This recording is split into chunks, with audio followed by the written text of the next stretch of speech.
thanks for joining.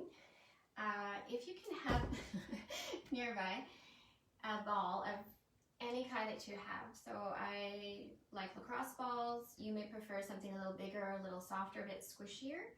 There are also massage balls you could use if you have one, or a tennis ball, something that your dog plays with. If it's not too gross, you can grab that. So a ball of some sort, and you might want to have several just so you can experiment and play. And then a couple blocks. If you don't have blocks, you could use books or anything that's to the same height. That's fairly easy to move around. And then anything else that you need nearby for extra support. So perhaps a blanket for under the knees, a blanket for shavasana, a bolster if you need to have a bit more support at any time. You can have that close by, and we'll get started.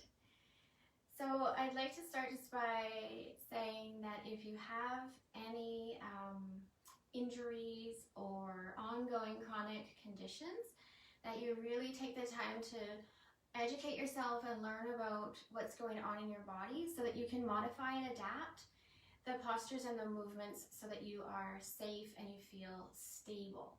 I think I'd really like to emphasize this word of being stable, feeling really grounded and rooted, that you feel like you're in control of the body movements and that you feel safe to move in and out of the postures or the transitions, whatever it is that we're doing.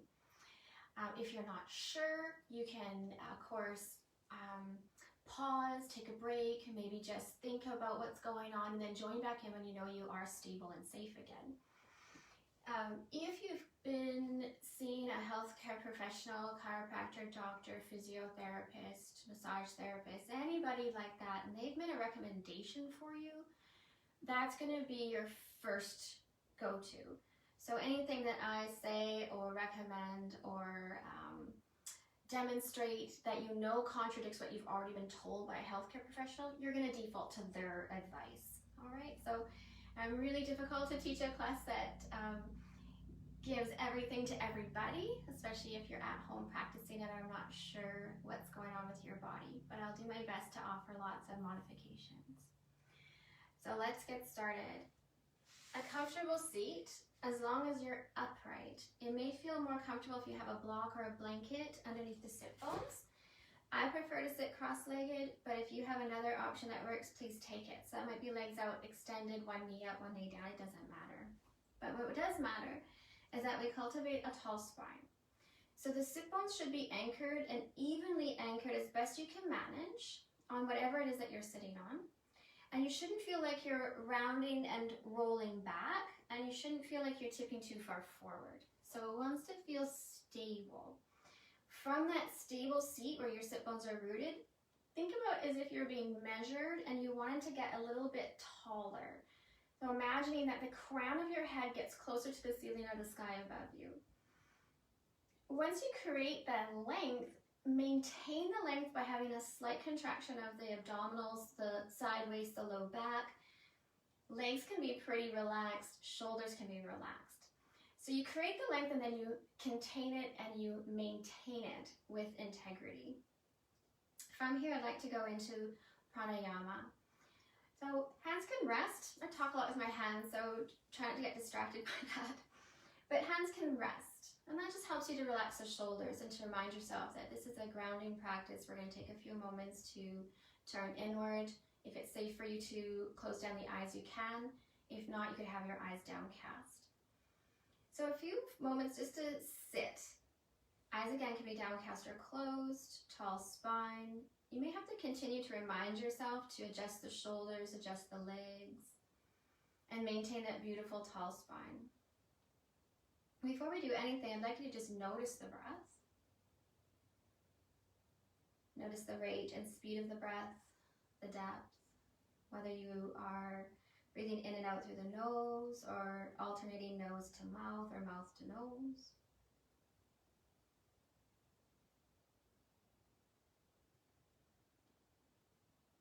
And then see if you can make things just a little bit softer, a little less effort, perhaps a little slower.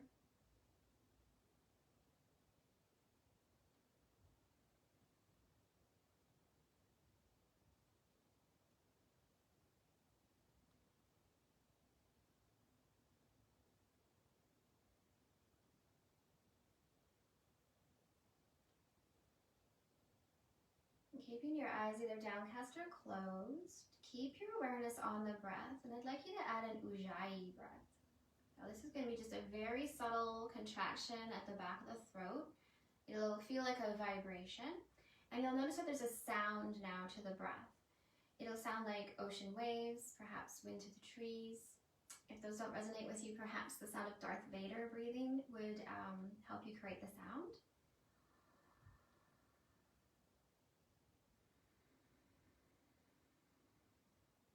You're going to create just enough sound so that you can hear it quite clearly. And you're going to notice that there's this beautiful, calming, rhythmic pattern to your breath. Nice, long, slow inhale. There'll be a natural mini pause, and then a nice, slow exhale. I'd like you to stay really connected to the sound of your breath. And then every once in a while, just check in with the rest of the body. Legs relaxed, shoulders relaxed, spine tall, firmness to the torso. Eyes can be downcast or closed. This is a breath that we can use for endurance. So today we're going to use a soft ujjayi. So it's a little slower, it's a little quieter. And this is going to create the endurance that we need to move through the postures. And perhaps to hold the postures a little longer. So when we're asked to hold or we're asked to move, you're going to stay with the rhythm and pattern of the breath that you've established now. And I'll remind you, because chances are we get moving the body, we tend to forget, but I'll keep reminding you to come back to the breath.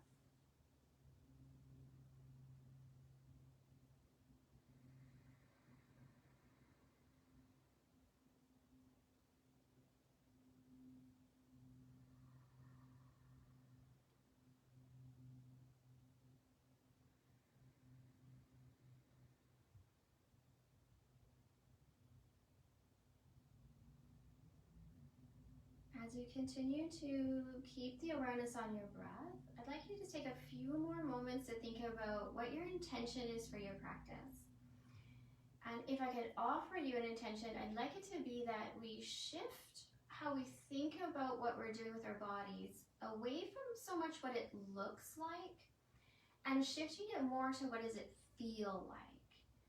So that we are able to turn a bit more inward to notice the sensations, to notice where there's restrictions, to notice where we're really open, to notice where we feel like we've got strength and endurance, where we've got length, and where we maybe are noticing that there's some deficits, maybe areas that we'd like to work on. And this is always our choice. So keep the breath going and now start to cultivate this intention to be more attentive to how you are feeling in the postures as opposed to what the postures look like. And this will help to protect you as well so that you're more mindful about your movements and you can modify or adapt or stop a movement if it would be better for you in the long run. Just a couple more moments here.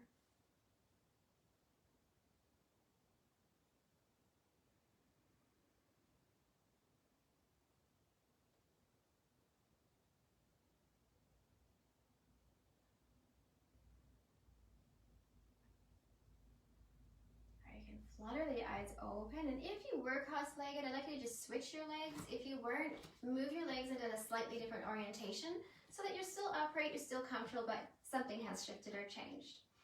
Hands can be on the knees or the thighs, and we're going to start to move the upper body in a circle. Now, if you're more comfortable coming off of the prop that you may be sitting on, please feel free to slide it out. And this doesn't have to be a big movement. So if you're sitting and your legs are outstretched and you feel that there's a little restriction preventing you from moving bigger, not to worry. The hope here is that we start to move and loosen up through the hips, the spine, the shoulders. And we're starting to integrate the movement with the breath. So hopefully you can still hear that beautiful ujjayi breath. And you can coordinate it with your circle, whether it's big, fast, slow, or small, doesn't matter.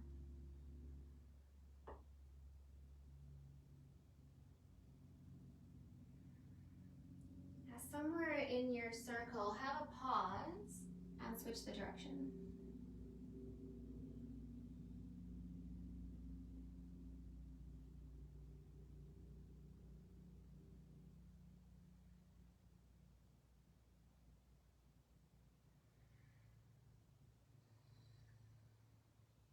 next time you circle around, pause at the top, maybe closing down the eyes or having them downcast. Just notice increased circulation, increased warmth, perhaps a little bit easier to sit upright. Opportunity to adjust the legs again should you need to, and then we'll move into our shoulder rolls. I like to think of the shoulder rolls being a square to start. So if you can imagine shoulders going forward, up, back, and down, and then rounding out the corners of your square until you have a nice big full circle.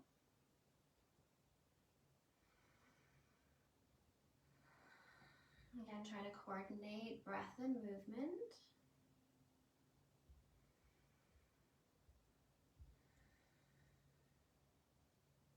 And then again, we'll pause and switch the direction.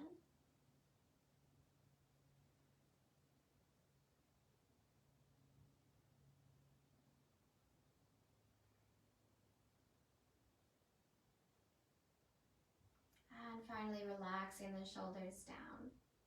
Again, an opportunity to move the legs should you need to. Beginning by rotating the wrists, and you can alternate back and forth different directions, or you can go for a few circles in one way and then switch. But we want to just get circulation and movement into the wrists, and I want you to be paying attention to how this feels. So as long as you are thinking about a body part, or you have a heightened awareness of the body part, so right now the wrists, the body will naturally start to increase circulation to the area. And so as circulation increases, fluid increases, and maybe the sensation in the wrist will become more gentle, more easy, less cracking, less popping. Can maybe make the circle bigger, perhaps faster. And then we'll just release the wrist. I'd like you to sit with your palms up. And what you're going to do is you're going to tap your big thumb to each of your fingertips.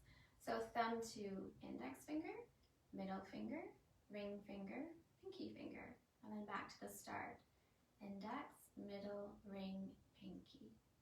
And you're going to continue with the pattern. Perhaps you'd like to close your eyes. If this is challenging for you, you may need to look at your fingers. And then a little bit of free play here. So you can start to maybe double tap each finger, perhaps a triple tap, or maybe you'd like to see if you can make this faster. And it's kind of fun to see what happens when we try to go faster. So getting movement in the finger joints, mobility in the hands. You can switch up the pattern if you'd like to start with the pinky finger. And you're just going to continue until you feel like, oh my, got a little more dexterity, a little more awareness into the fingertips.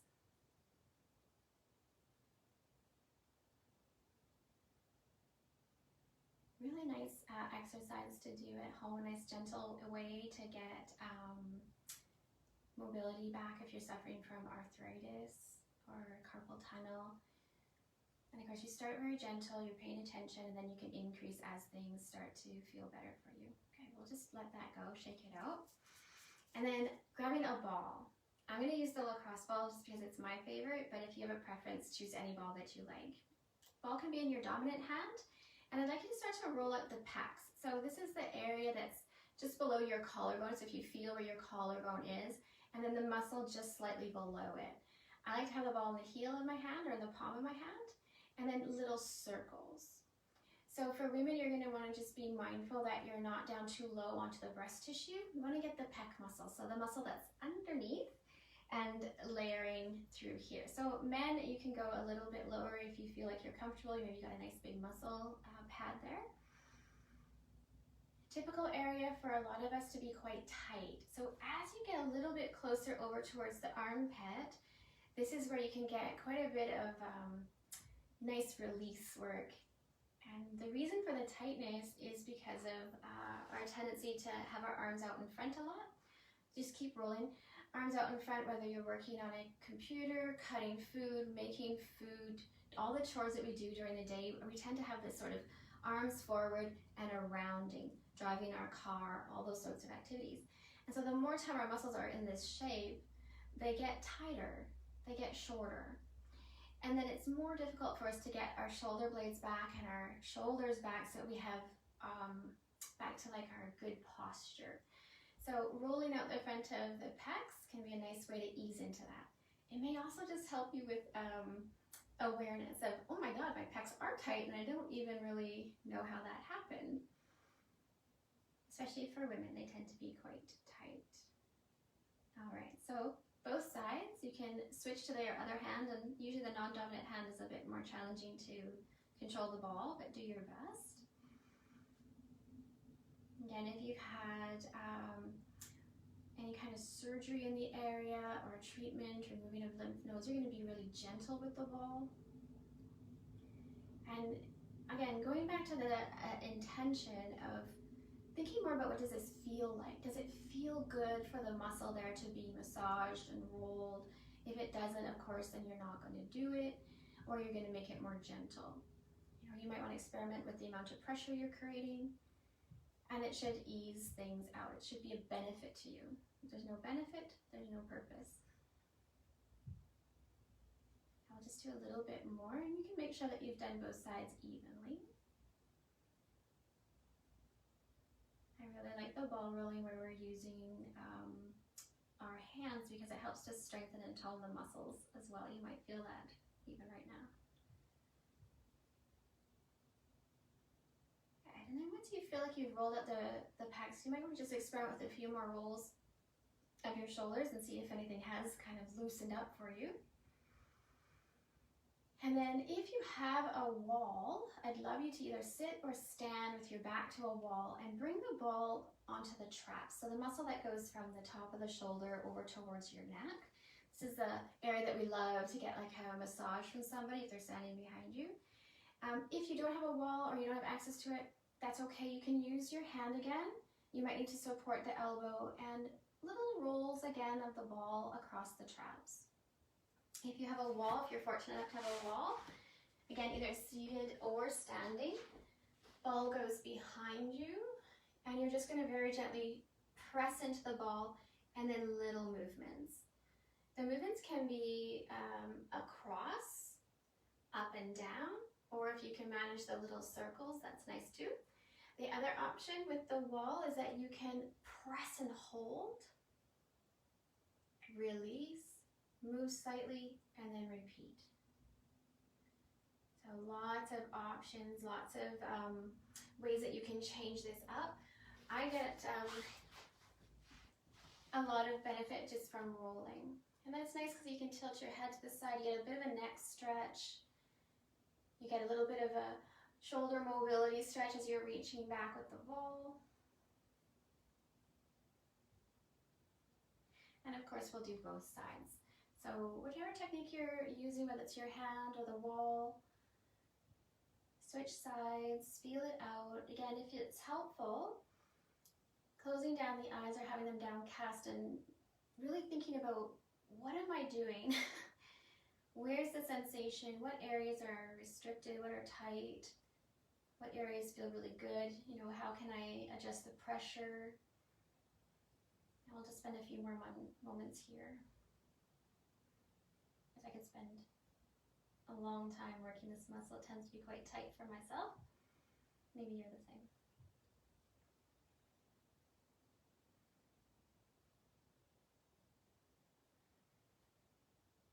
All right, once you feel like you have done both sides pretty even, we'll release. And then again, maybe a couple shoulder rolls. And then we'll just take the ball down for a moment. We'll interlace the hands out in front. Stretch them out and away from you. Tuck your chin, round your upper back, and push the palms out and away. Stretch the upper back. And then inhale, reach the arms up overhead. Big, tall stretch. And then perhaps just dropping the shoulders down away from the ears a little bit, softening. And just noticing how that changes the sensations. And from here, we'll take a little gentle bend to the right. We'll come up to center. And a bend to the left. Rising up, repeating that same action one more time. So over to the right, to center, and to the left. And rising up to center, release the hands, roll the shoulders a couple times. And we'll take the hands behind the back. Again, option to either just tense your fingers behind you, that might be enough. You could grab opposite elbows or have your hands gripping your forearms. Or if you prefer, you could interlace the hands. Bend the elbows generously, squeeze shoulder blades together, and then start to work on straightening the arms back and down. And if you've got lots of mobility, you can work on bringing the palms of your hands together, the elbows and the shoulder blades together, and then lifting your hands up and away from your low back. So again, just choose the modification that's the most appropriate for you, and thinking about the sensations we're trying to create. So I'd like you to experience this expansiveness, a stretch through the openness from the front of the chest, this ability to get your shoulder blades closer to your spine, and then being able to still breathe, and hopefully you haven't lost your ujjayi breath.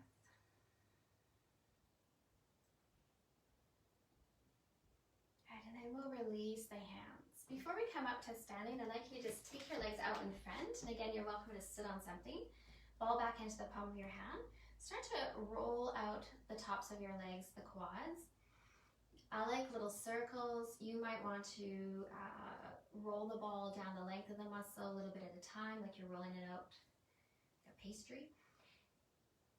And we're going to get as much of the muscles as we can, as quickly as we can. So moving a little bit faster.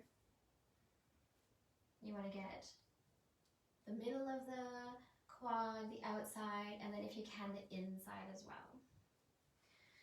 So the focus or the purpose behind the ball rolling is, number one, first and foremost, is to increase your awareness of your body. So, oh, that's tight, or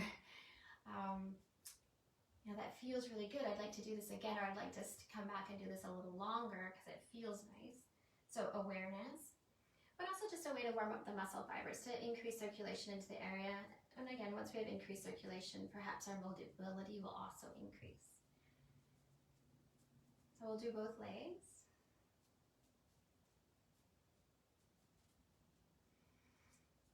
Sometimes it's a little more challenging with your non-dominant hand, but it's good for us to practice.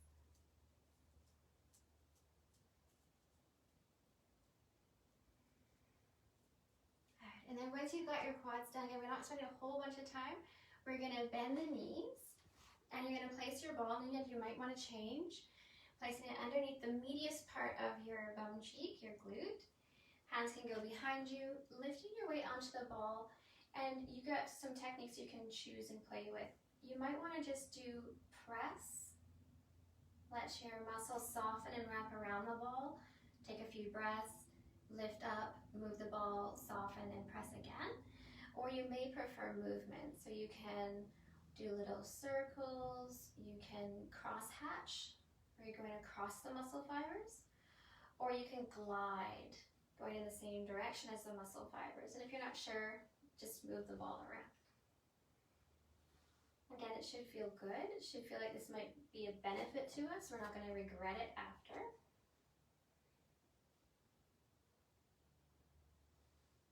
Increasing awareness. Just being aware that there's lots of muscles that are working and supporting the body. Some of them may be stronger than others. Some of them may be more flexible or have more length than others. And that's all okay. We just want to learn more about the body and how it's moving. Okay, we'll switch sides. Be really mindful that you don't, especially if you're working with a lacrosse ball or a ball that's harder, that you don't put weight on the tailbone. It can be mobile for some people, and it's more fragile than other parts of our body. So just be mindful of that and stick to the nice, soft, fleshy parts of the body, the muscles primarily. And you can avoid the bone a little bit more until you're more confident with your abilities to manipulate the ball.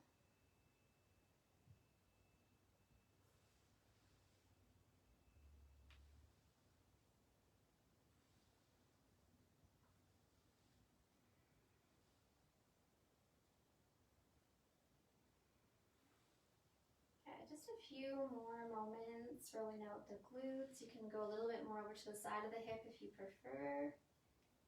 Increasing awareness, increasing circulation, stimulating the fascia, perhaps breaking up small adhesions. And again, it should feel good.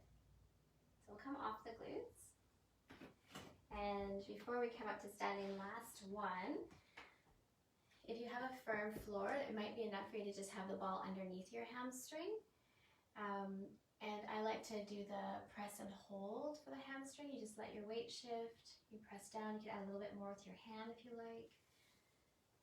Moving it along the length of the hamstring, so you want to go down the middle of the muscle, the inside and the outside of the muscle. You'll know where you need it the most.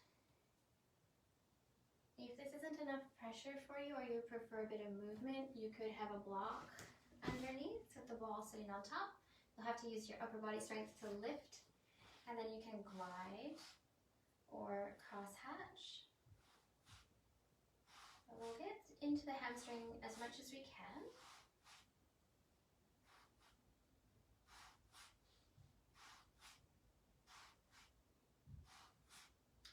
And we'll switch sides. It's tempting to stay a lot longer on these, especially if it feels really good, but know that you can always come back to it at another time. Or any day that you feel especially tight or sore in a particular muscle group, you'll know that, I got the ball, I can get that out and increase circulation, increase awareness, and perhaps ease out some tension.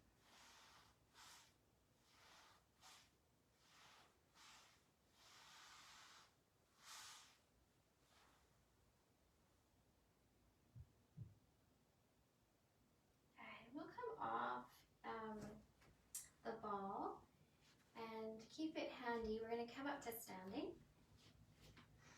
Once you're upright, place the ball on the floor, and whichever foot you want to start with doesn't matter. You're going to start to roll out the sole of your foot, and you can choose balls that are softer, spikier, firmer. You're going to try to get the whole foot. So you want to do the inside of the arch, the middle of your arch, outside of the arch, and sometimes the ball goes flying away, you just have to rescue it. And even trying to get back in towards the heel, into the toes.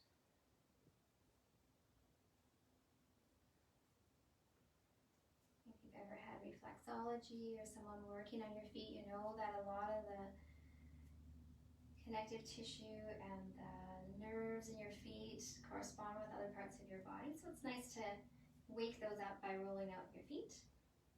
Can be helpful for plantar fasciitis and other foot ailments. Again, you're going to want to be really mindful and gentle. Sometimes less is more. We'll switch feet.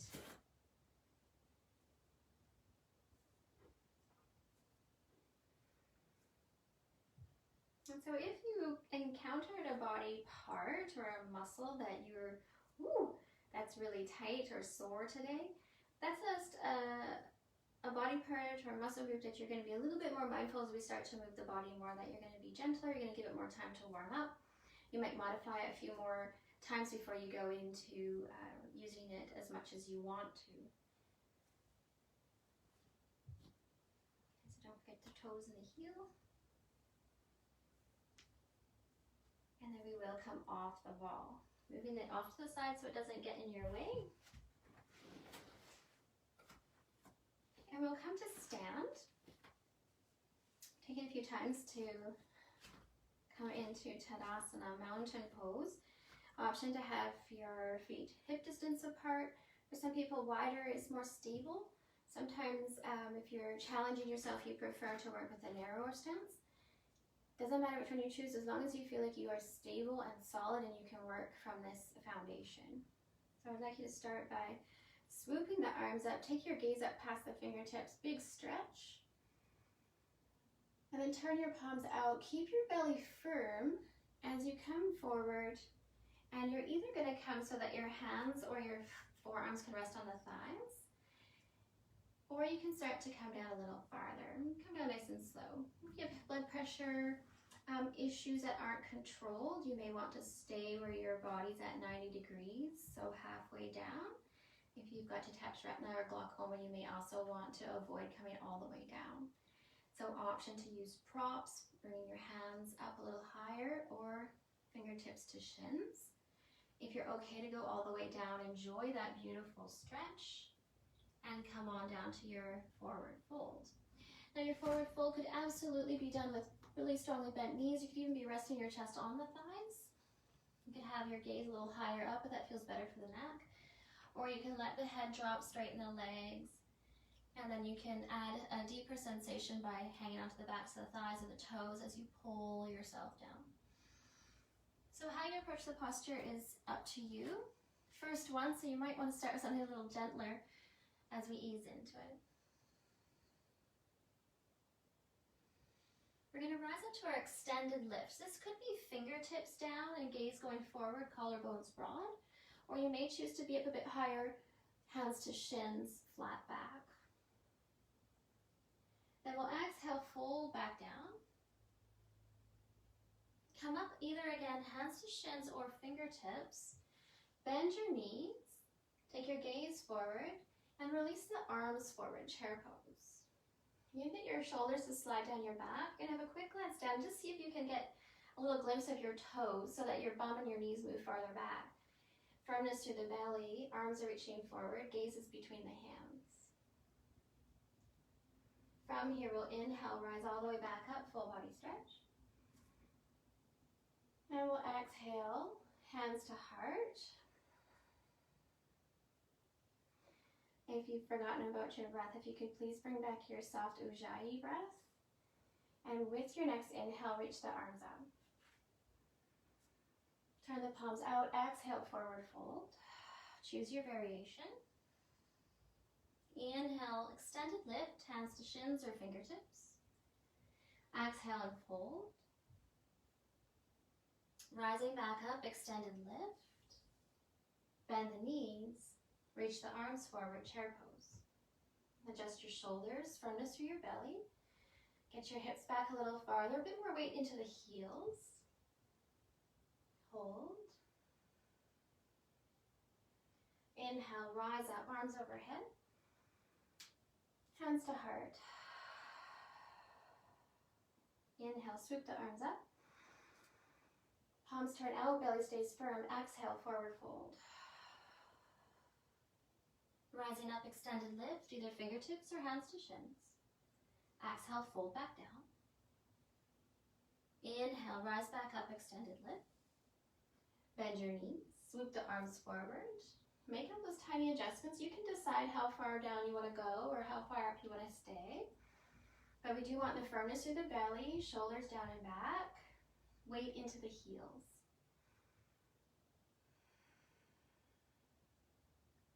Inhale, rise up. Exhale, hands to heart. Alright, releasing the hands down. You're going to come to the top of your mat if you're not already there. And we'll move through a couple of rounds of our Sun Salutation A just to get things warmed up. But we're going to do it nice and slow. And we'll hold and move in and out of a couple of the postures. So top of the mat, swoop the arms up. Palms turn out, belly's firm as you exhale, forward fold. Rise up to extended lift. Exhale, fold. Inhale, extended lift. Bend your knees. Swoop the arms forward just briefly. And then exhale, forward fold. I will plant the hands and we'll step the feet back into a plank. Option to have knees down for plank on the knees. Whichever version you want to choose, you're going to hold strong, nice firm legs, firm belly, wrists underneath shoulders. On your next exhale, we'll lower to the belly. Untuck your toes. Roll your shoulders down and back away from the ears and slide your hands a little bit farther back, whether so that they're underneath the shoulders or perhaps even farther back for some of you. Squeeze the shoulder blades together on your back and now start to press down through the tops of your feet and through the hip bones so that maybe the knees lift so the legs feel really rooted and strong. And we're going to do rolling cobra. So on your inhale, you'll roll up. Exhale, you'll roll back down.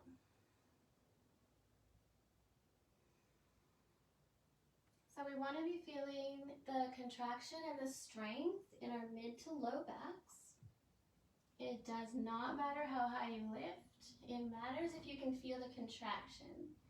the strength that you're asking for in the back. It should feel good. It shouldn't have any pinching or discomfort in the low back. If there is, you make it smaller.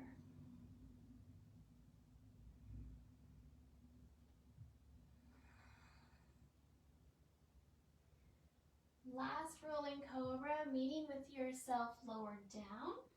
You're going to press into knees. You're going to press into your hands. You're going to firm your belly. And then think that you're straightening your arms so you can press back up. Plank on the knees.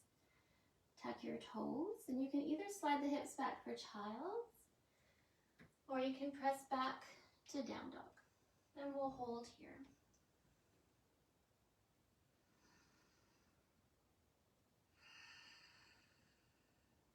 Great opportunity to come back to that Ujjayi breath. Loud enough so that you can hear it. Nice steady rhythm. You're welcome to move around in down dog, maybe bending one knee and then the other.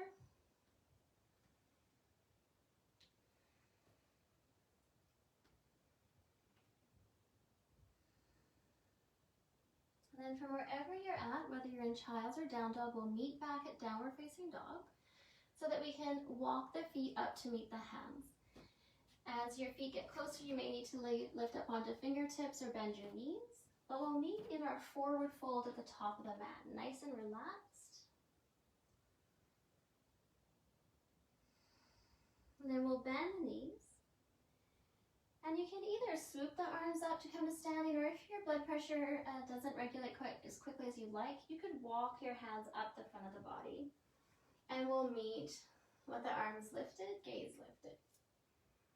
Hands will come down in front of the heart. Okay, we'll go through that one more time. Inhale, sweep the arms up. Exhale, forward fold. Rising up to your extended lift. Exhale and fold. One more extended lift, hold. Bend the knees. Bring your arms forward and up, chair pose. And then exhale, forward fold.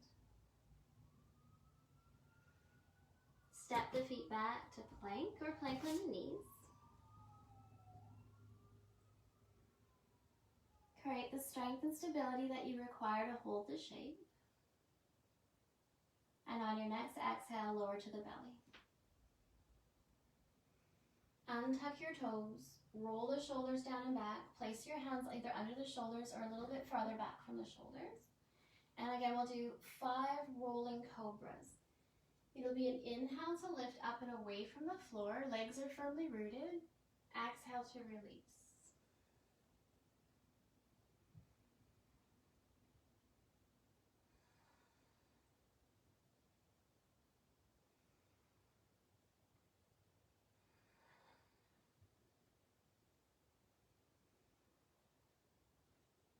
After your 5th cobra, we'll meet at the bottom. You're going to anchor down through knees and hands, firm belly. Straighten the arms, press to plank on the knees. Tuck the toes, gliding either to child's pose or down dog.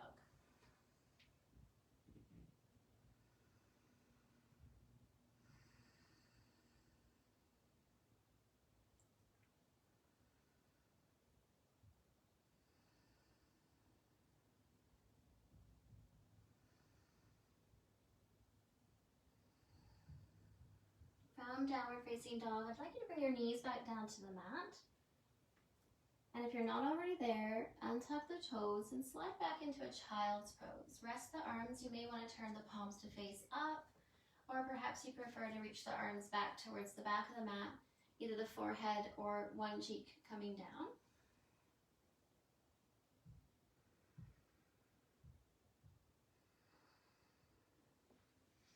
As you hold child's pose, really connect with the sound of your breath. Notice the rhythm. We're going to use the natural rhythm of our breath to move in between 2 postures. So stay connected with it. Create a pattern and a pace that you think would be appropriate for your movement. And you can always adjust it slightly once you get moving. When you're ready, I'd like you to rise up, and if you can, you'll be in down dog, but if you prefer to be a little gentler on the body today, I'd like you to come into plank on the knees. So the two options are either from child's pose, plank on the knees, or you can be down dog to plank. So try them both and then see which one you feel more comfortable with today. And then I'd like you to tap into the rhythm of your breath. And on your inhales, you'll be coming forward, either plank or plank on the knees. And I'd like you to think strength and stability. And then on the exhales, you'll push back, and I'd like you to think length and stability. So forward, strength, strong and stable. Exhaling, length, strong and stable.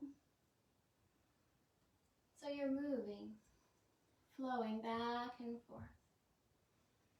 It may highlight the natural pause between the inhale and exhale, and that would be when you're holding the shape.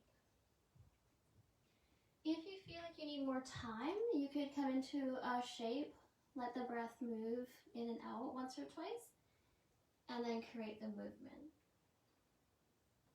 You should feel like you're in a lot of control of the movement, that you're moving in time with the natural rhythm of your breath, and that you're working on creating length in the body and strength in the body. We'll just do a few more.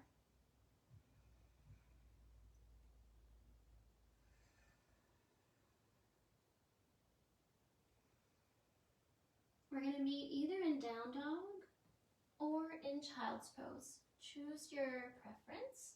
We'll hold.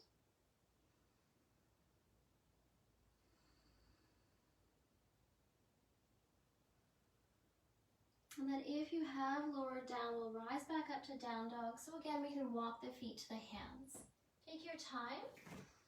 Use blocks underneath the hands if you need a bit more space. And we'll meet in our forward fold, nice and relaxed. And once you arrive there, again, choose if you prefer bending through the knees deeply or if you prefer the straighter legs. And then we'll grab opposite elbows for ragdoll. Now know that if you can't come this far forward, you could absolutely be doing this with forearms to thighs, head and heart more parallel to the floor. And you can hold your shape, focus on the breath.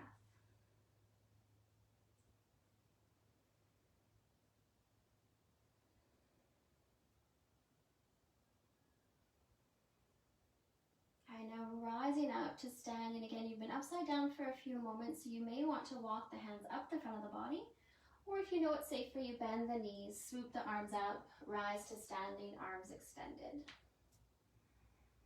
And we'll bring hands to heart. And we'll release the hands down and just take a moment to adjust your feet so that you feel strong and stable. We'll work on our balance just for a few moments here. Adjust your clothes. So again, the distance between your feet is whatever makes you feel like you are stable, that you can move in and out and you feel like you've got really good grounding through your feet and you feel like you can stay in this shape quite easily. Hands can either be on the hips or if you prefer, they could be on a wall or support. Nice firm belly, creating the same length in our spine that we did when we were seated. Shoulders are relaxed. Legs are firm in order to hold the shape. What we're going to do is let all the weight shift to the left foot. We're going to lift the right heel off the floor. As soon as the right heel lifts, I'd like you to firm up through the left leg. You can squeeze your glute, squeeze your thigh. And once you have the firmness and the strength, you can continue to lift your right foot off the floor. And you can either hold it out in front, which is with the strength of your leg, or you could use your right hand to support the lift. You're going to have a strong gaze point. You know that there's always a natural wobbling and adjusting as you hold the shape. If you fall out, you simply come back in as you can. And now I don't want you to force anything, but if it's comfortable and it's natural for you to do so, I'd like you to open the knee out to the right and then come back to center. You'll do this a few times, just naturally where you can go without having to feel like you're forcing the joint to open. A couple times, opening and closing. And meeting back at center. We're going to switch to a quad stretch. So if you can slide your hand, if you're using it down to the ankle, bend your knee, let it come down, and now grabbing the ankle of the foot behind you. You could absolutely do this with a strap if you can't quite get to the foot, or no hand and just bringing your heel back towards your bum. Again, your other free hand could be on a support if you need a bit of help with the balance.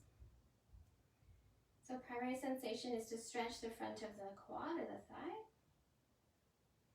And of course, to be working on our balance and our focus.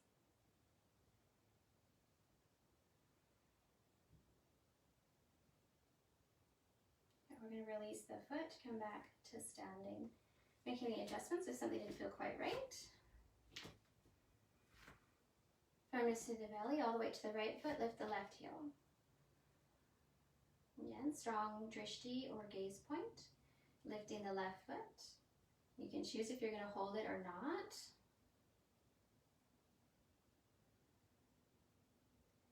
Once you feel balanced, and the knee open and close. Nice and slow and controlled.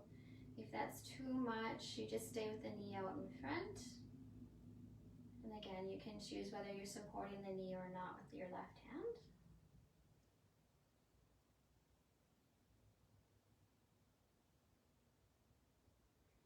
Coming back to center, making the transition to behind you now. So bringing the left heel towards the left glute or the left bum. And you can either reach your hand back or you could use a strap to grab the foot. And then you're going to hold. Wanting to stretch the front of the left thigh or the quad.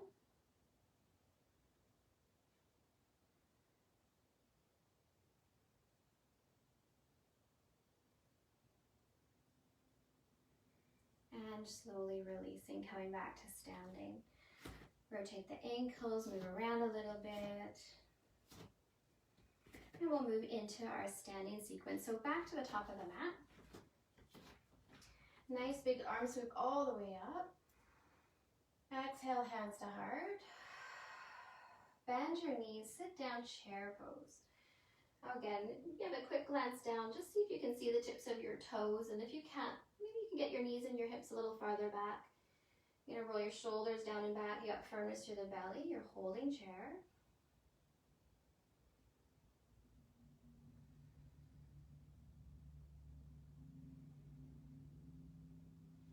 And then you're going to straighten the legs, rise up, keeping your hands in front of the heart. Shift your weight to your left foot, step your right foot to the very back of your mat.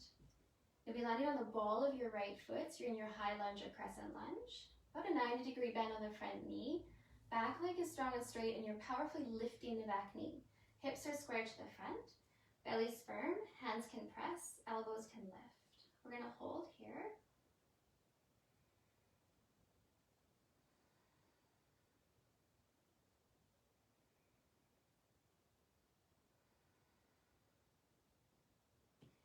Making the transition to warrior two. Back foot turns and rotates, the arms open up. And then taking those little micro adjustments to make sure that the feet have landed just right, you feel stable. That's going to be the key. Do I feel stable? Can I ground down? Can I feel like I can move without being wobbly?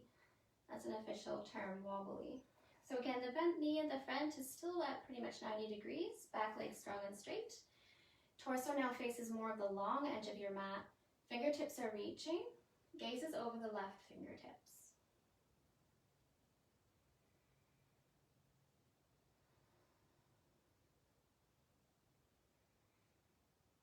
And from here, straighten the front leg, back hand to back thigh, left hand reaches towards the sky, gaze will follow it.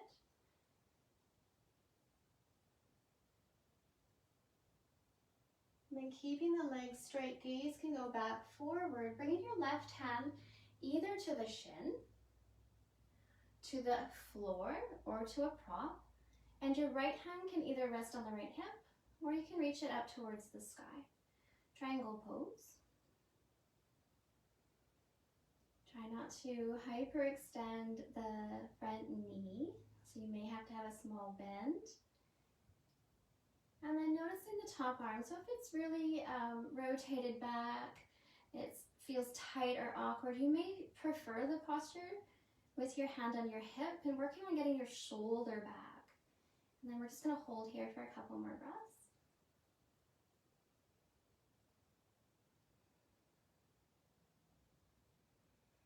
All right, so if your left hand is on the inside of your left foot, I'd like you to bring it to the outside.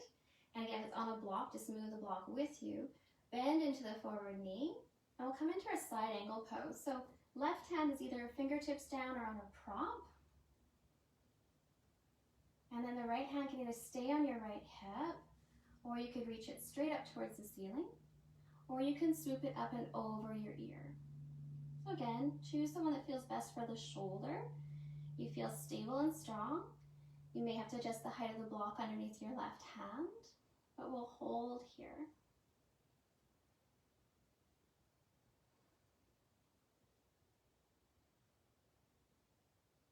Now the gaze is going to go to the floor, the right hand will come down, you'll be framing your front foot. Back foot will adjust, you're on the ball, and then you're going to take either a big leap of faith and step to the top, or you can take a couple little steps, but we'll be meeting in the top of the mat, forward fold. Exhale, release.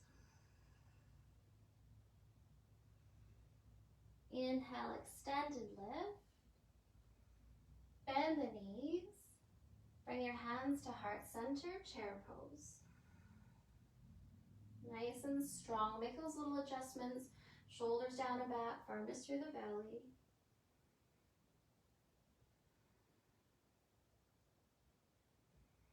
Keep your hands at the heart, rise up. All the way to the right foot, left foot steps back, high lunge. Make all the little adjustments. 90 degrees on the front knee, back leg strong and straight and lifted. Hips square to the front of the mat.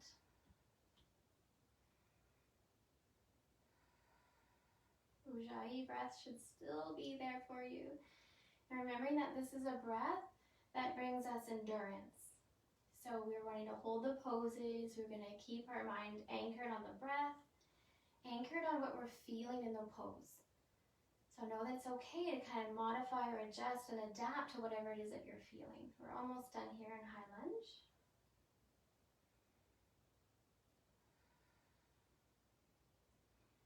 Moving into your warrior two, back foot turns and rotates. You turn your torso to the long edge of your mat, reach the arms to either side, and you're holding.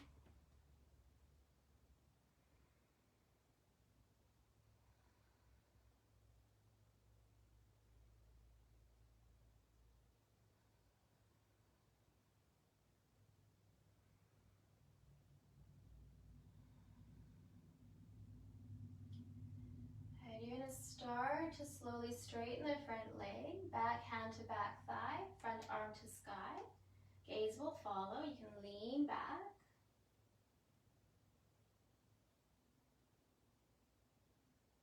Keeping the legs straight, bring the torso back upright. Right hand again either to shin or to a block or to the floor. And you can adjust the height of the block for extra comfort. And ideally it'll be on the outside of the front foot just so that our transition to side angle is a little smoother. Top arm is either reaching up or again you could have hand to hip.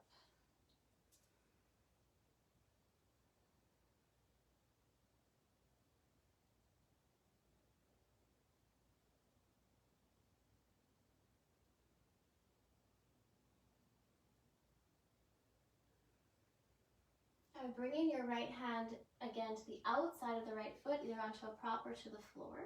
You're going to bend into the forward knee, back to your 90-degree angle if you can. Left hand is either on the hip, going straight to the ceiling, or up and over the ear.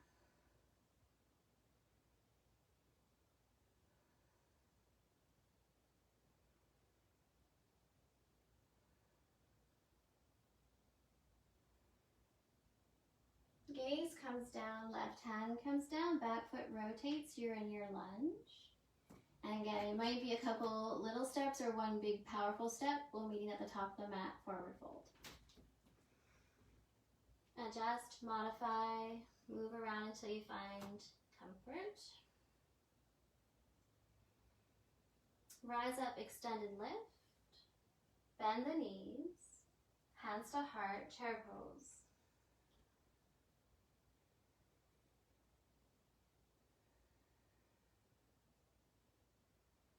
Rising up.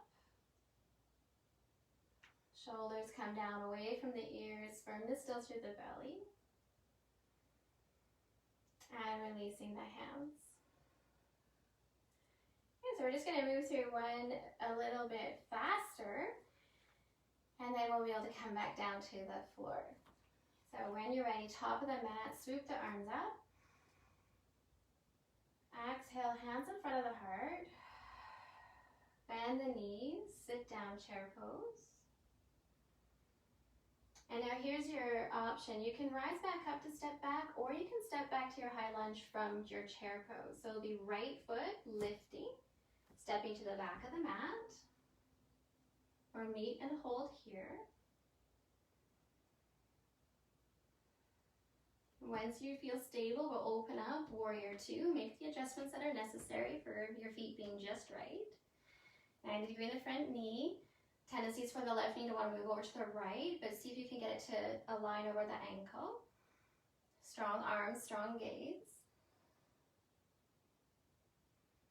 Straighten the front leg, back hand, back thigh, reach the top arm up and to the back.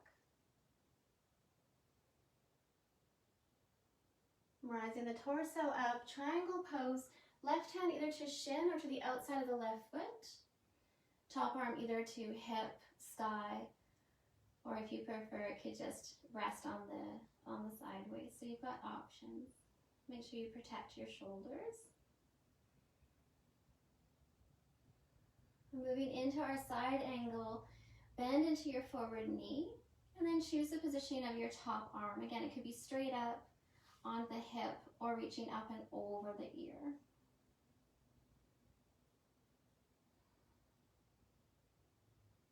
Gaze comes down, hand comes down, you're back into a lunge, back foot rotates. Little steps or a big hop to the top of the mat, forward fold. Inhale, extend and lift. Bend the knees, chair pose, hands in front of the heart. Option to rise up if you need to rest your legs. If you're okay, we're going to step right back, left foot back, high lunge, hold.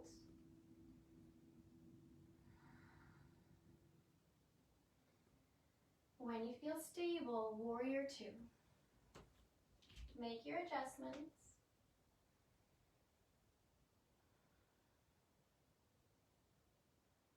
Straighten the front leg, lean back, look up.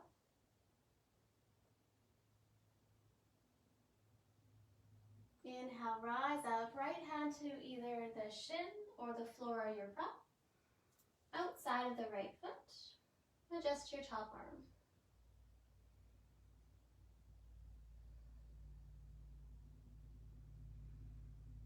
And bending into the forward knee, extended side angle.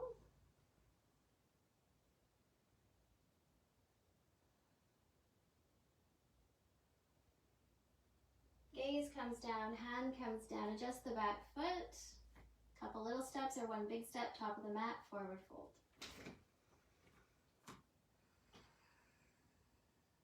Inhale, extended lift. Bend the knees. Chair pose, hands in front of the heart. Hold here.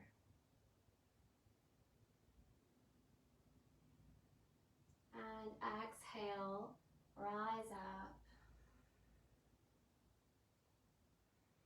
Release the hands. Good. Take a few shoulder rolls, move around a little bit.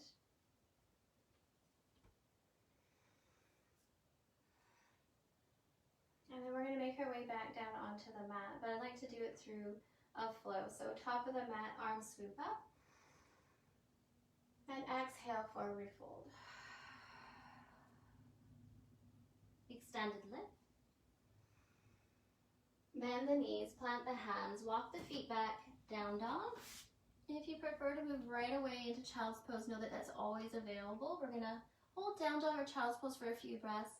You can move around as much as you need to, rocking the hips, bending the knees. If you're down in child's pose, you can experiment with different distances between the knees or whether your arms are going forward or back.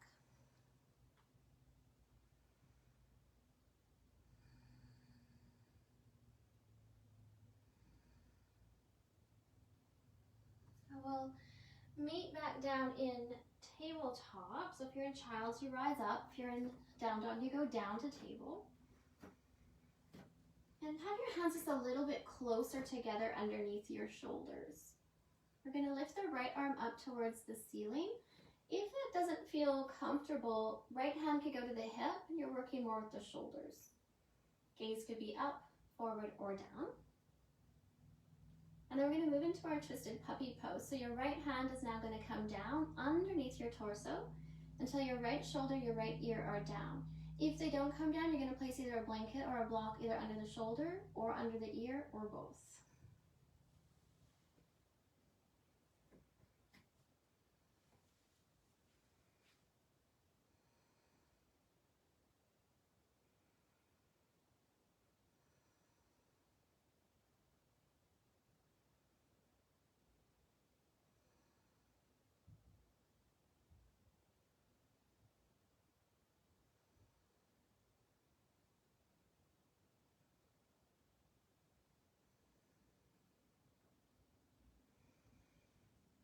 We're going to unwind your pose and reach your right arm again, either up to the sky or to the hip.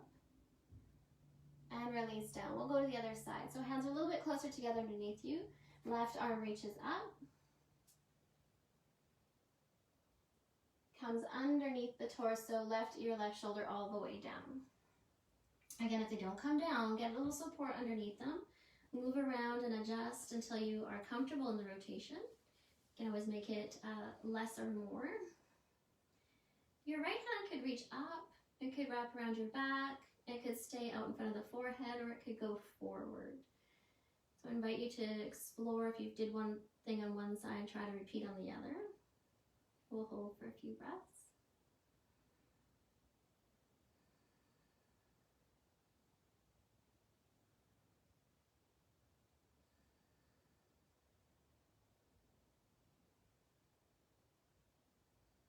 And then we'll bring the right hand back so that we have the support we need to unwind.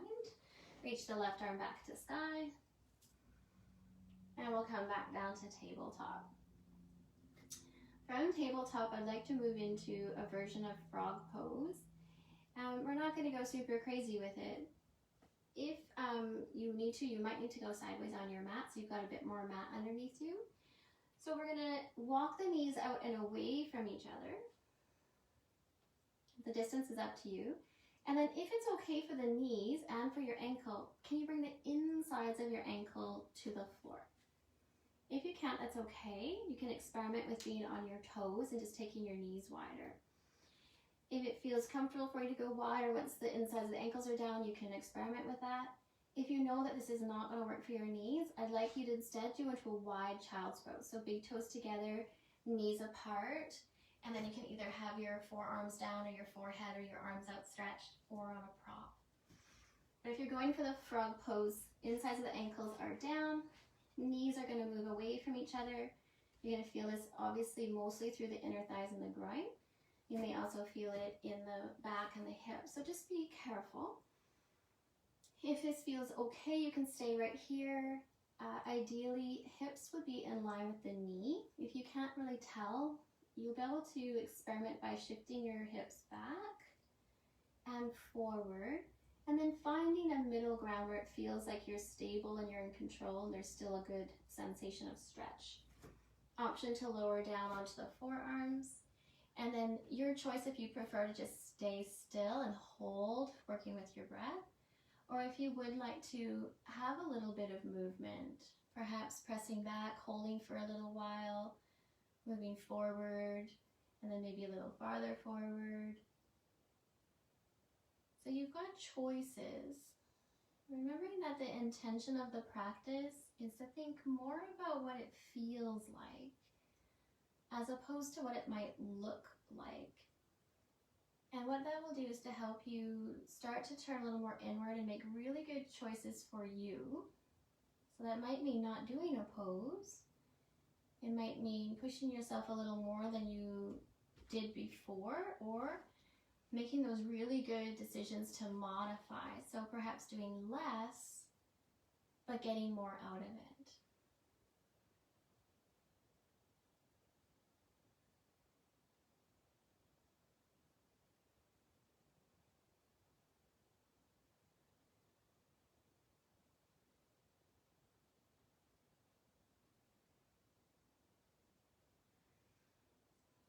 So before we come out, I'd like you to just take a moment to formulate your escape plan.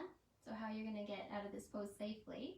For me, it usually requires bringing my feet closer together, rising up onto my palms, and then inching the knees back towards each other. We are going to meet in a nice narrow-kneed child's pose. So knees all the way together, ankles together, toes can be tucked or untucked, hips going back, and the arms can either go back or forward, your choice.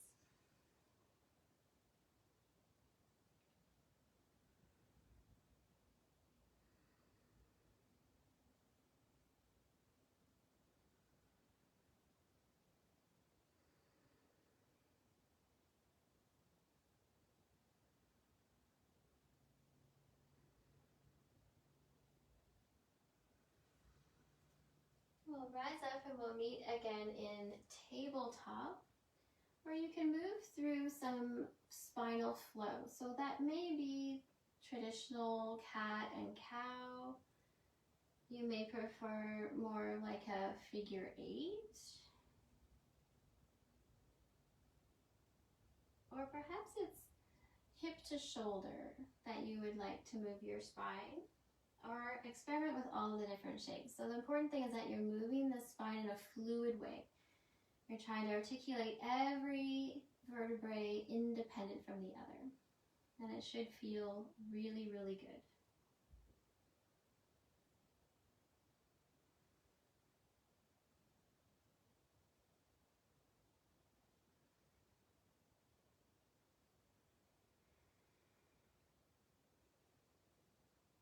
Now once you have moved through your spinal flow, we're going to come into one more back bend, or Anahatasana, or melting heart pose. So from having tabletop where your knees are underneath the hips, I'd like you to walk your hands forward, and the distance between your hands is something you can experiment with. You want it to feel good on the shoulders, so it might be better narrow or wide. Hands walk forward, and then the chest drops down, but the hips stay up nice and high. So you're sticking your bum out, and it might be your forehead that comes down, or perhaps it's on a prop where you're going to keep it elevated. Or for some of you, if you don't have neck injuries, even the chin might come down. So being really mindful about which version you choose. And then we'll hold here, and we'll go back to that Ujjayi breath.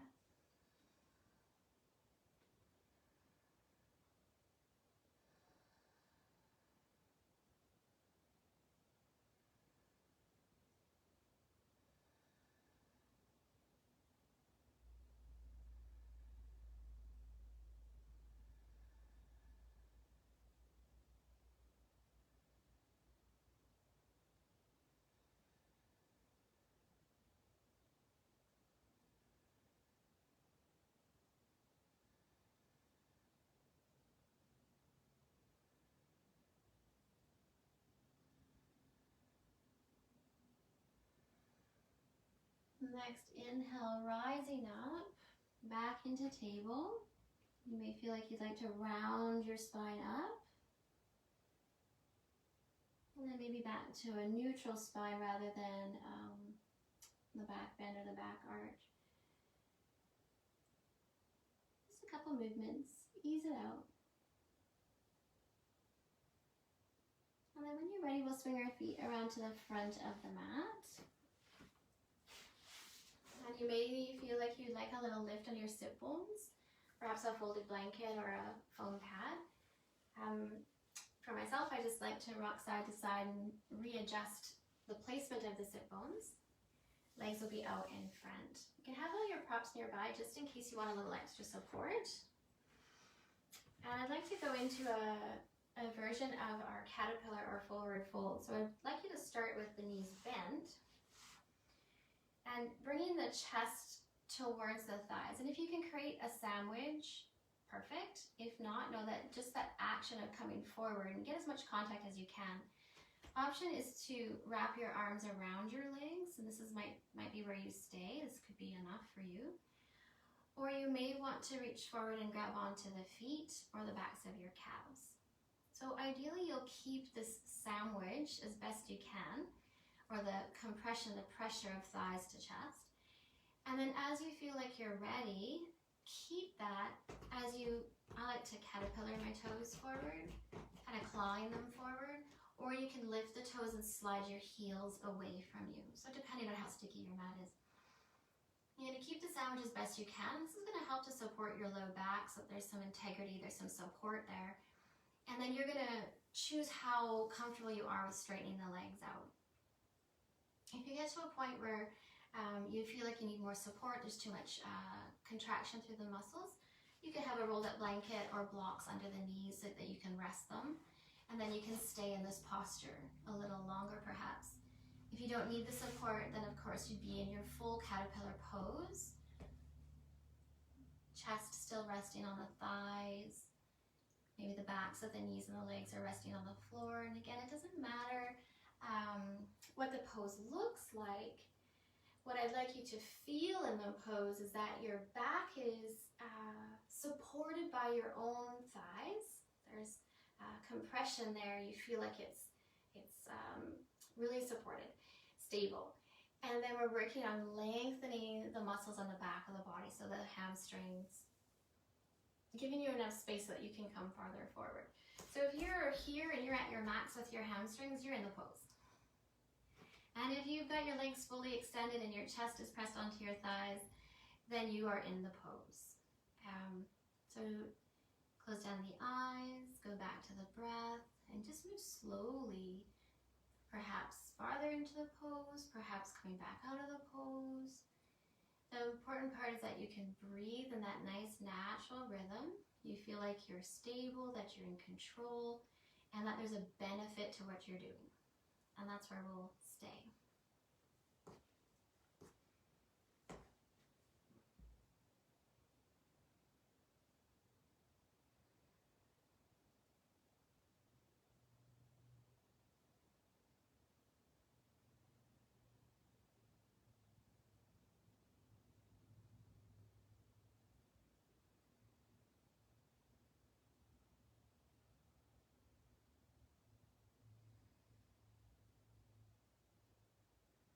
Just a few more breaths. And again, always a good idea to think ahead of time before we start to move, you know, what's my escape plan? How am I going to get out of this safely? That may mean bringing your hands to the floor and gently pressing yourself up. Taking a pause at the top, maybe some gentle movements, and then maybe moving the legs around, relieving any of that tension. From here, we'll move into our butterfly pose. Soles of the feet together. You can decide if you'd like to keep the lift under your sit bones or if you're okay just adjusting. If you would prefer to have blocks supporting the knees, sometimes we need one a little higher than the other because of an injury or a replacement. And then option again to either stay upright, really supported with the firmness of your belly, your side waist, your low back, perhaps just working more on the relaxing of the legs, letting gravity open them up. Or you can take the approach of, I want to move forward. And you can move forward either with a straight back or a soft rounded back. Again, as long as you feel like it's a benefit to you. And you can breathe naturally, and you can stay really connected with what the pose is asking of you. You're good. So option to stay upright, working on your posture, the ability to sit tall and straight, letting the legs naturally open up with gravity. Or you can hinge for the hip crease, come forward, perhaps adding props to the feet, where you can rest the upper body. Or maybe for you it's more appropriate or more familiar to just let the body round and rest forward, really relaxed. And if you're not sure which approach to take, try all three. Notice how your body and your mind responds, and then choose the one that you think is going to give you the most benefit.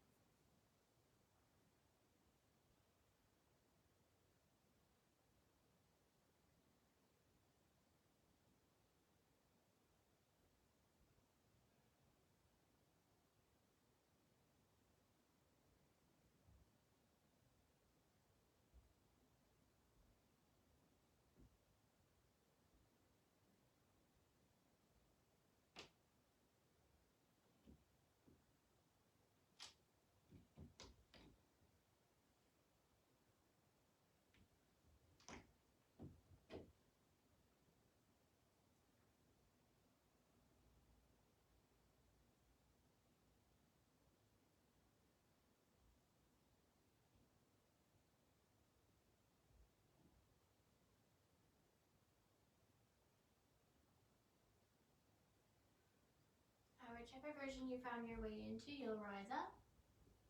Have a pause at the top, maybe some shoulder rolls, some gentle spinal flow or movement. And then we'll bring the knees back together out in front.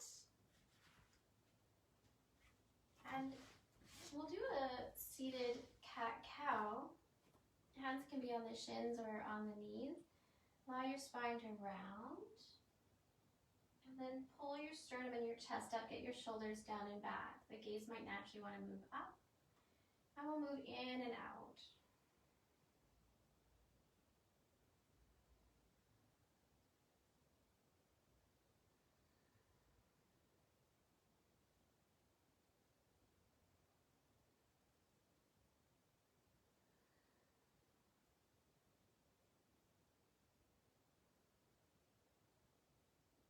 We'll meet back upright.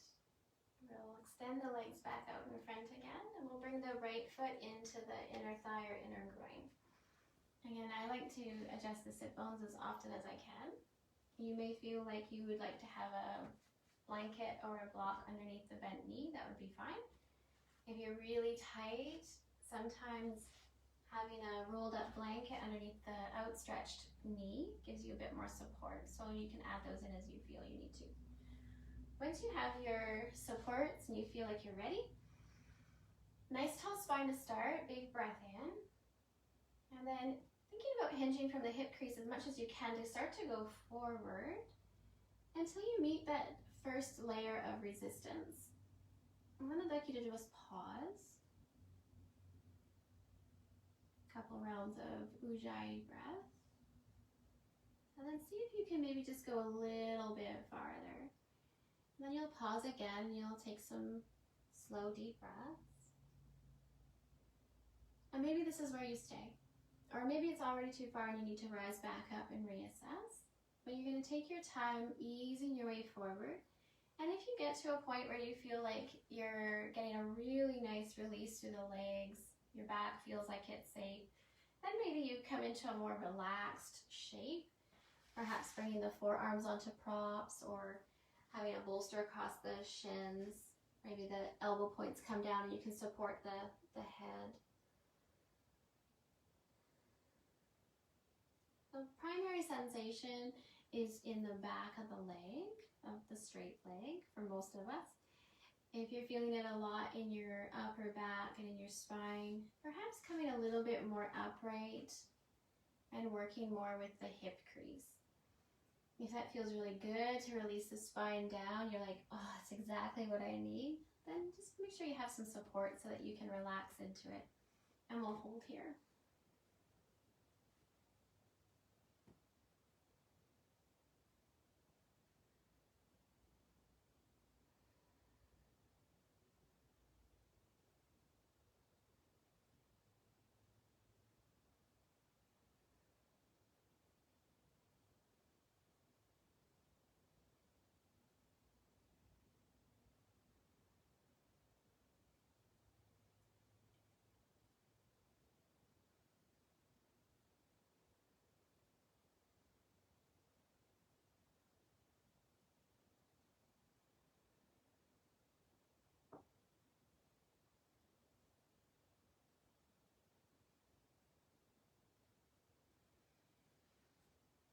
And moving carefully, use your hands for support to rise up. Have a pause at the top, and then we'll switch the legs. Again, adding all the supports that you need. Little adjustments, preparation. Nice tall spine to start, hands framing the straight leg. I'm thinking more about the crease of the hips coming forward. Go to where you meet your first level of resistance, pause, breathe, and then just take your time. You've got several minutes to ease your way forward, to experiment, to notice what feels better, to have a straighter back, a bit more upright. Do you want to emphasize the sensation in the legs? Does it feel better to soften and to round and to find extra support? And so finding your benefit and then staying there.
Last few breaths. Beginning to ease your way back up. Always having the pause at the top, couple breaths. And then you can unravel the legs, extend them out in front. We'll meet with the hands behind the back, knees bent, and windshield wiper them side to side.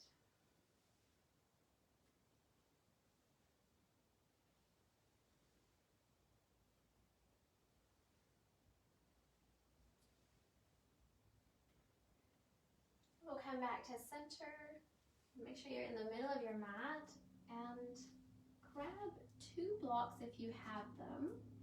You could also use a rolled up blanket or a bolster if you prefer, but we're going to come into our supported fish pose. So for me it's safe, and I've been in this position enough that I know that it is safe for me. So I have 1 block on its edge and another block farther back on its side. This block is going to go in my upper back between my shoulder blades, and then the other block will support the back of the head. So the cervical spine is not supported. So you're going to want to be really mindful as you come back that you don't have a neck injury, that this feels safe for you. And if it's too high, you're going to perhaps lower this block down, and maybe this block doesn't have to be there anymore. So our hope is that what we get is a nice bend in the upper back, where you can feel the stretch and expansiveness through the front of your chest and through the pecs that we opened up with the ball at the very beginning. Arms will be out to the side, palms up. So again, you're going to either try this, if it's too much, rolled up blanket lengthwise on your mat would be a nice alternative. So if you're going for this one, you're going to have it behind you. You would start with your knees bent, reach back the block, and as you lower yourself down, you're going to be right on the spine between the shoulder blades. You might have to move it back and forth till you find just the right spot. Make sure you don't fall off of it, so it needs to be stable. As you get down, you can reach your hands back, find the other block, and adjust it underneath the base of your head. So it might be too high, it might be too low. You could add props. If you have a ponytail, not always super comfortable. And then arms out to the side. If it doesn't feel quite right, it's not right. So you would make adjustments, or you'd come up and get different props. We need to be able to stay in the pose for a few minutes with comfort. So knees can stay bent. I like to take my feet wider, knees knocked together. You may prefer to have your legs extended. A lot of people also like to have butterfly shape with the legs. So choose your preference. And then we'll hold this shape. You want to have a nice soft Ujjayi breath.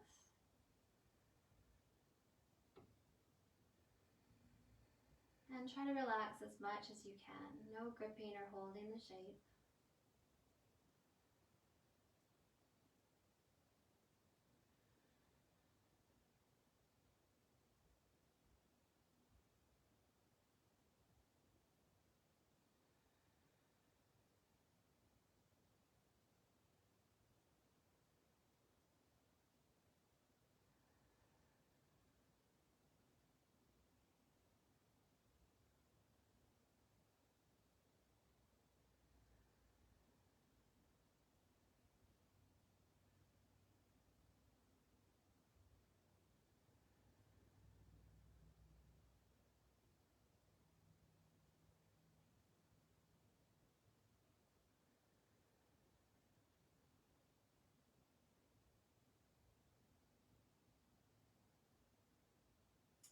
Now, if you found a lot of comfort, you feel like you want to stay longer, of course, you always have the ability to do so. If you're in the shape and you haven't come out of this before, you might just want to, again, formulate your escape plan. I like to have the knees bent and feet firmly planted. Get your elbows underneath you. Hands can either be on your hips or underneath your bum or on the floor. Chin to chest. And then pressing yourself up off the props until you can come up. We'll move the props off to the side and carefully keep the blocks within reach. Round your spine, roll onto your back. And draw the knees into the chest. You can give yourself a hug and a squeeze. Perhaps rocking side to side.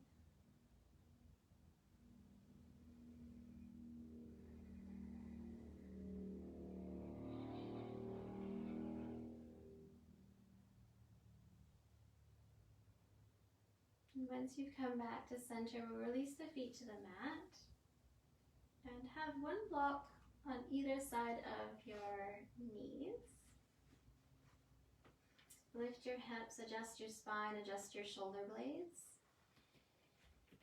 And then we will come into a gentle supine twist. Two options for you, either with the blocks or without. You can also experiment with blocks between the knees. So either way, we're going to draw the knees up towards the chest. Knees and ankles can be lightly touching. Arms are either out to the side, up overhead, or in cactus shape. And then letting the knees come to the right. The knees will either rest on your prop, or they might rest on the floor. Or you may like the sensation of having the block between the knees. Ideally, your shoulders stay on the mat. You can always make subtle shifts or adjustments. And then we'll stay here with a nice soft breath.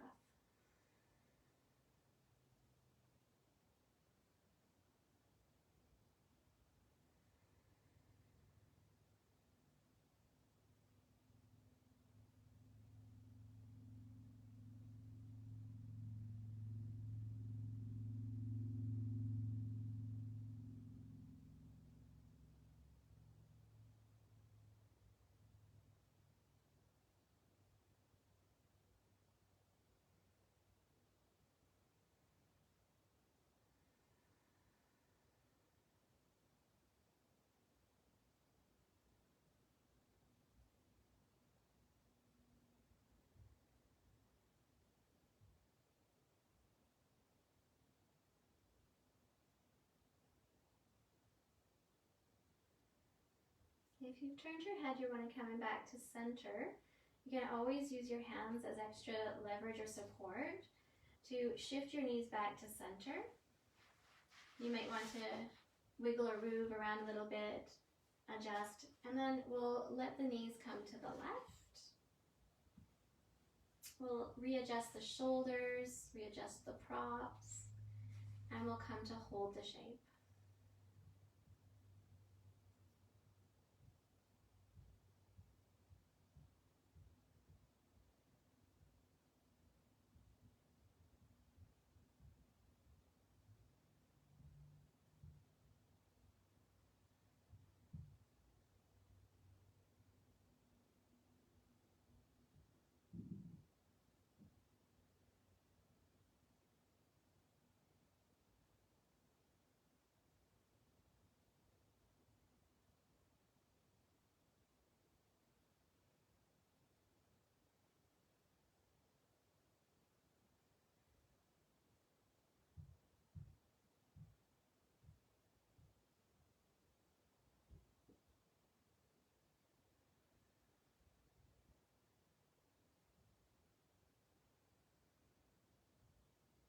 If you have turned your gaze, you'll want to bring it to center.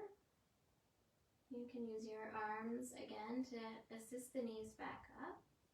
Remove any props. One last time to squeeze or rock.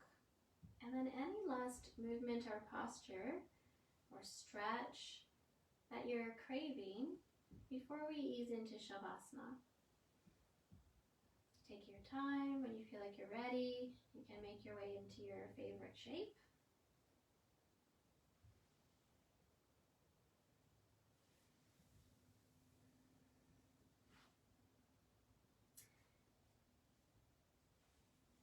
And the favorite shape just means that you can be so comfortable that you're still for an extended period of time. It doesn't have to look any particular way, but you do want to feel like you can stay without having to shift or wiggle or adjust, so that the body can come into stillness and the breath can continue to be soft and quiet, perhaps an even quieter Ujjayi breath now. And the mind hopefully will also be slower and more still.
If you have the opportunity to stay longer in Shavasana, I invite you to do so.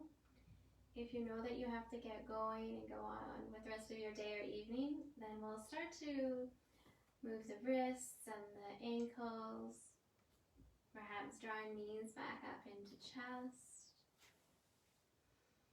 You can ease your way into a full body stretch. And then we'll meet upright, and you can get there however you like. Perhaps it's rocking forward and back, or rolling to your side, fetal position, and then pressing up. However you get there, doesn't matter, as long as we get there. If you're staying in Shavasana, just let my voice be the background to your rest. We'll meet seated, and as soon as you arrive seated, make all those adjustments so that you can cultivate the tall spine again. There's some firmness that's required from your torso to support the length, but the shoulders can be relaxed, the legs can also be relaxed. Add any props that you need. Once you've created that beautiful supported lengthening, you can drop the chin down towards the chest and pause for a few moments of reflection. Whether you were able to embody the intention or if you had your own, take a few moments to reflect on how that felt for you, if it was a benefit, if you forgot about it completely, if it was too difficult or too easy, and then just create some dialogue within yourself as to what you would do differently next time. Would you embody it more? Would you choose a different intention? How did it feel to shift your awareness to the sensations rather than the appearance of the pose? And if you think that was a benefit to you or not. And we'll just sit with that for a few moments.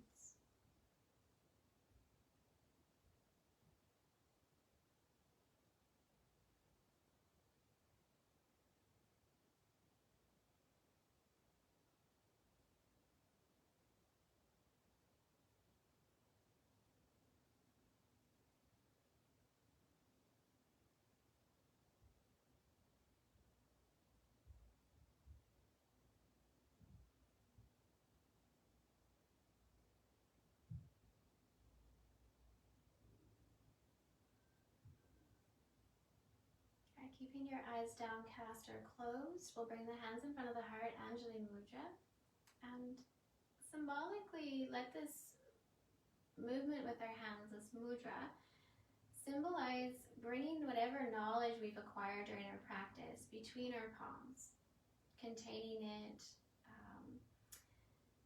keeping it close to our hearts, honoring the knowledge that we received by having our chin bowed, our head bowed.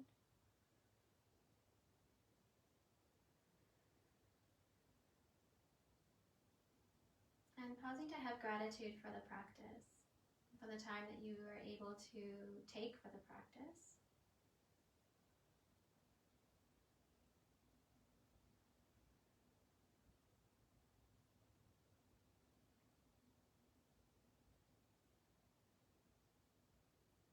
May you bring all of that knowledge forward with you into the rest of your day and into the rest of your experience. Namaste.